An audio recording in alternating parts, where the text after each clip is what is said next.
피부과 의사들이 자기 가족 여드름 났을 때 몰래 챙겨주는 영양제 따로 있는 거 아세요? 여러분이 아는 콜라겐, 비타민C 이런 거 아니에요.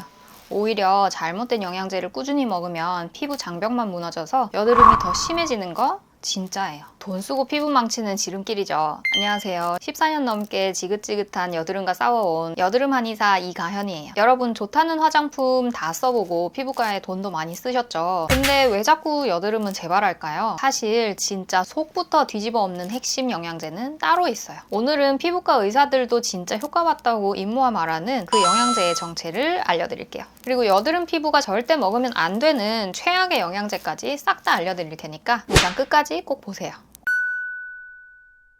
물론 영양제 하나로 하루아침에 아기 피부가 될 수 있는 건 아니죠. 그런데 일주일만 드셔보세요. 지긋지긋하게 곪던 염증성 여드름이 가라앉는 게 눈에 보이실 거예요. 여드름의 진짜 근본, 여러분 어디라고 생각하세요? 많은 분들이 피부 자체 문제라고 생각하시는데 사실 아닙니다. 피부과 의사들이 최근 가장 주목하는 키워드가 장, 피부 축. 쉽게 말하면 장 상태가 나쁘면 피부도 나빠진다는 뜻이에요. 장 안에 나쁜 균이 과잉 증식하면 이건 장벽에서 끝나는 게 아니라 염증성 신호가 혈액을 타고 피부까지 여드름을 자꾸 유발시키는 거예요. 사실 이거는 여드름이 심할수록 더 강하게 나타납니다. 여기서 프로바이오틱스가 등장하는 거죠. 프로바이오틱스는 장 안에 좋은 균을 직접 공급해주는 거라서 피부 장벽을 강화하고 염증성 신호가 피부로 올라오는 걸 막아주는 역할을 해요. 실제 임상 연구에서도 프로바이오틱스를 꾸준히 먹은 그룹이 여드름 발생 횟수와 여드름 염증의 심한 정도 두 가지에서 모두 유의미한 개선을 보였어요. 다만 여기서 중요한 건 균종이에요. 락토바실러스 균과 비피더스 균이 피부 염증에 가장 효과가 검증된 균종이에요. 락토바실러스 균은 소장에서, 비피더스 균은 대장에서 주로 활동해요. 그래서 프로바이오틱스라고 적혀 있어도 균종 확인이 안 되면 효과가 떨어질 수 있으니까 구매 시에 반드시 균종을 확인하세요. 이건 사실 여러분께서 가장 놀라실 거라고 생각했던 건데요. 비타민 D가 여드름이랑 관련이 있는 거 많은 분들이 모르고 계시거든요. 비타민 D는 피부 면역 시스템 조절하는 기능이에요. 피부 안에는 피부세포 자체에서 비타민 D가 충분하면 항균 펩타이드라는 물질을 분비하는데 이게 여드름균을 직접적으로 억제해요. 근데 우리 요즘 대부분 실내에 계시는 시간이 많고 자정부터 새벽까지 깨어 계시는 분들도 계시잖아요. 그리고 피부 때문에 햇빛 피하시는 분들은 더더욱 비타민 D가 부족하기 쉬우시죠. 그리고 연구 결과를 보면 여드름이 심한 환자들 혈중 비타민 D 수치가 실질적으로 낮은 경우가 압도적으로 많았어요.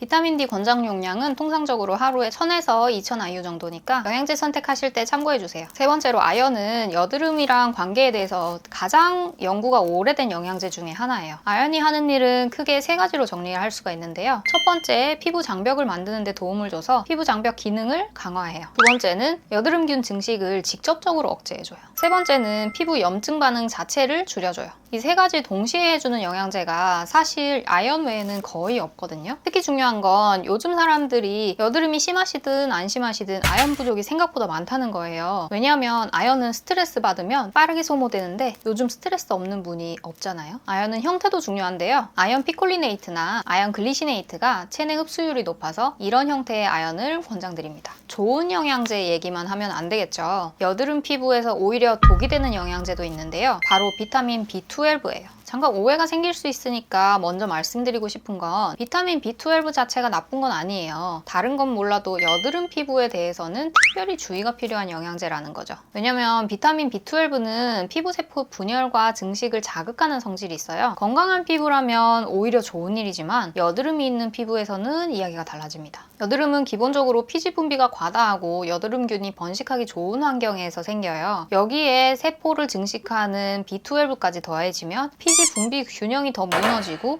균이 번식하기 더 유리한 조건을 만들어서 여드름이 오히려 악화될 수 있는 거예요. 실제 연구에서도 비타민 B12를 장기 복용한 환자들 중에 여드름이 새로 생기거나 혹은 기존의 여드름이 심해진 케이스가 보고됐어요. 그럼 특히 만성 여드름 가진 피부라면 이런 자극에 더 민감하게 반응할 수 있겠죠. 그리고 여기서 놓치기 쉬운 포인트가 하나 더 있어요. 종합 비타민 안에 비타민 B12 들어가 있는 경우 꽤 많아요. 종합 비타민은 건강해 보이는 느낌 때문에 아무 생각 없이 꾸준히 드시는 분들이 많은데요. 여드름 피부라면 반드시 성분표를 확인하시는 게 좋습니다. 오늘 정리하면요. 먹어야 될 거 프로바이오틱스, 비타민 D, 아연. 먹지 않는 게 좋은 거 비타민 B12, 종합 비타민도 확인해 주세요. 이것만 제대로 챙기시면 일주일 안에 여드름 염증이 가라앉는 변화를 실제로 느끼실 수 있을 거예요. 영양제가 만능은 아니지만 제대로 된 영양제를 제대로 먹는 거, 여드름과의 싸움에서 중요한 시작이에요. 오늘 영상이 도움되셨다면 좋아요, 구독 눌러주시고 궁금하신 거 댓글로 문의 주시면 답변 드릴게요. 앞으로도 여드름 피부에 진짜로 효과 있는 정보 계속 올려드릴게요. 감사합니다.